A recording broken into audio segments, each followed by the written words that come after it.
Қайырлы күн шаңырақ оқырмандары, жаңа түсірілімде Бәйтерек микрорайонынан, осы Бәйтерек бірінші көшеден дайын осындай бизнес сатылады.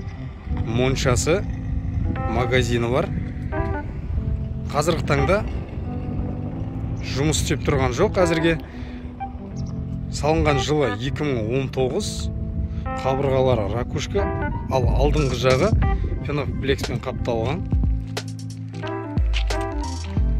Осы есігі моншаға кіретін есігі, ал мына жағында магазиннің есігі орналасқан. Бұл моншаның кіреберісі. Кіреберіс кең. Кіреберістен оң жаққа қарай. Бірінші киім шешіну бөлмесі, яғни раздевалкасы. Одан кейін осы жуыну бөлмесі. Бір жуыну бөлмесі шамамен 10 адамға шақталып жасалған. Жағында парилкасы. Осы жерде душы болады болашақта. Мына есікте әжетханасы. Толықтай кафельденген. Полы теплый пол. Ал осы раздевалкасының қабырғалары осындай дождик. Осыған қарама қарсы, яғни кіреберістен солға қарай. Екінші раздевалкасы орналасқан.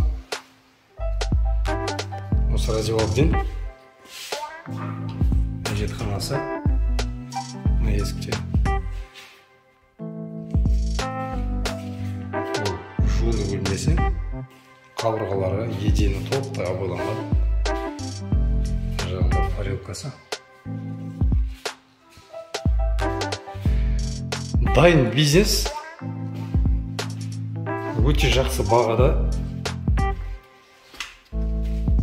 Енді магазиннен көрейік.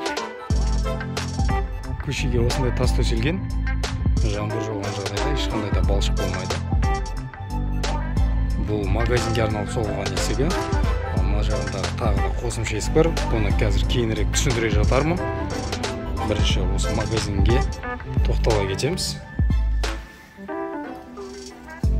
Магазиннің көрінісі, магазиннің көлемі 8-5 метр. Барлық заттарда дайын. Осы заттармен қалдырылады сатылған жағдайда. Бұл кондер орнатылған.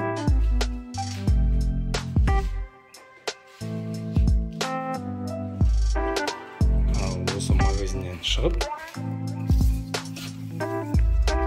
ажар есікке тоқтала кететін болсақ,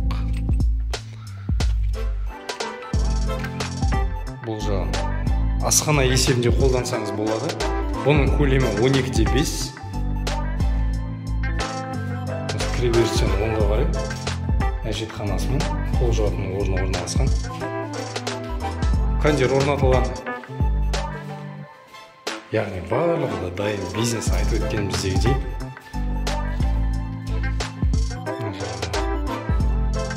Асханасы орнатылған қосымша. Бұл бизнесті алып, ары қарай өрбітем деген адам керек енді. Толық ақпаратты білу үшін төмендегі нөмерге хабарлассаңыздар болады.